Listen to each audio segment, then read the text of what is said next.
رسول کریم صلی اللہ تعالی وسلم گزر رہے تھے تو ایک شخص نے بکری کے پہلو پر پیر رکھا ہوا تھا اور وہ چھری تیز کر رہا تھا، یعنی بکری کو اس نے گرایا ہوا ہے، لٹایا ہوا ہے اور پہلو پر پیر رکھا ہوا ہے اور ساتھ ساتھ وہ چھری تیز کر رہا ہے۔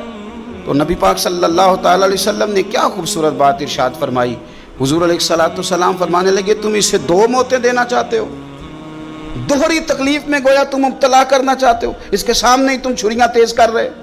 حضور فرمانے لگے دو موتیں دینا چاہتے ہو، چاہیے تھا کہ پہلے سے یہ سارے اوزار تمہارے تیار ہوتے تو اس دن کسی ایمرجنسی کا شکار نہ ہو۔ 3 دن شریعت نے اسی لیے تو رکھے تھے، اسی لیے تو وقت رکھا تھا۔ آپ اس طرح کا کوئی ماحول نہ بنائیں جس سے جانور کو بھی تکلیف ہو، اذیت ہو۔